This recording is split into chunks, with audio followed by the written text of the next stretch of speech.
Train your dog like a pro with the new DOGTRA 200iQ e-collar. It's the ultimate training sidekick. It takes the stress out of training, and it's super simple to use. The remote is easy to hold, and adjusting the levels with one hand is a breeze. It has tons of futuristic options all at your fingertips. It even has removable contacts for vibration-only training as you start to phase your dog out of the equipment. It's waterproof, compact, and lightweight. It's perfect for daily walks or weekend off-leash adventures with dogs of any size or breed. Let's look inside this little yellow box. Inside is the secret not just to train your dog, but to transform your life. First, you'll see the remote, the collar with a standard buckle strap, a battery charger, a USB-C splitter cable, a lanyard, the non-stem contact pegs, and the owner's manual. A good charge will last you anywhere between 1 to 2 days. A good rule of thumb is to plug it in every night, just like you do your cell phone. You have a wall plug-in battery charger with a USB-C Y splitter. You can plug in both pieces at the same time, so that way you're not taking up a bunch of outlets. You have a plastic cover over the charging port on the bottom of the remote, and there's also one on the back of the collar. Get in the habit of keeping the charging ports closed when not charging. That way everything stays waterproof. When the equipment is receiving a charge, the light will turn red. After 2 hours, the light will turn green when it has a complete charge. You don't have to worry about over or under charging the equipment. I usually plug mine in before bed and leave it plugged in all night. How to turn on the equipment. The remote is on all the time, just like your TV remote. You don't have to do anything to turn that on. It's always ready to rock and roll. The collar has a power button. It's located between the 2 contact points. Press and hold it for about 2 seconds to turn it on or off. The LED indicator will display a green light along with a tone when the unit is powered on, and a red light with a tone when it's powered off. There's a little light that blinks on the collar every 4 seconds. It lets you know it's on, looking for a signal. It'll blink on both the collar and the remote when you hit the buttons. And the color of the light tells you how much battery's left. Green means you have a full charge. Orange means you have a medium charge. And red means you need to put that thing on the charger. Here is an overview of the buttons. You have 5 easy to hit buttons on the remote. The letter C button, that's the most important. That's where we live. That's where we'll talk to your dog. I like to think C stands for canine, but if you look in the book, C stands for constant.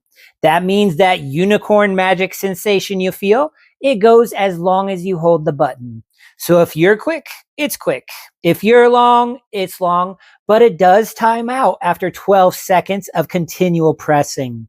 All you have to do is press and hold the C button for about a second, and I'll talk about when we hit that button during the first lesson. The next button is a letter N button. That stands for Nick, or I like to think it means no more buttons. It's the same unicorn magic as the C button, except it only goes for a nanosecond, no matter how long you hold the button. We'll be using this button to phase your dog out of the collar over the next couple months. The next button is the big pager or vibrate button in the middle of the remote. It vibrates just like your cell phone. I don't normally use this button on the dogs in the beginning of the training. I'll teach them to look for small tingles inside their muscles, and the vibration is just so much bigger than the letter C or N button. I use it mostly as a test for the humans.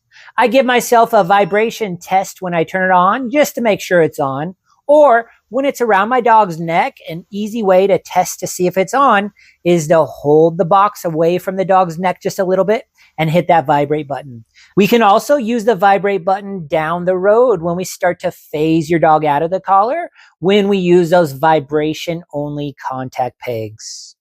The next button is the letter T button. T stands for tone. I mostly use this button if I lose the collar. If I drop it in tall grass, it's an easy way to find it. Some other trainers use it as a warning or a marker system, but I only use it if I lose it. The last button is the L button, and it stands for light, or I like to think it means let there be light. If you tap the L button, it'll start the blinking techno light. To turn it off, just tap the L button again. You also have the ability to manually turn on the flashing lights by pressing and holding the L button. It'll go for about 12 seconds. I mostly use this button to locate my dog at night, or again, if I lose it, this button comes in handy. The dial.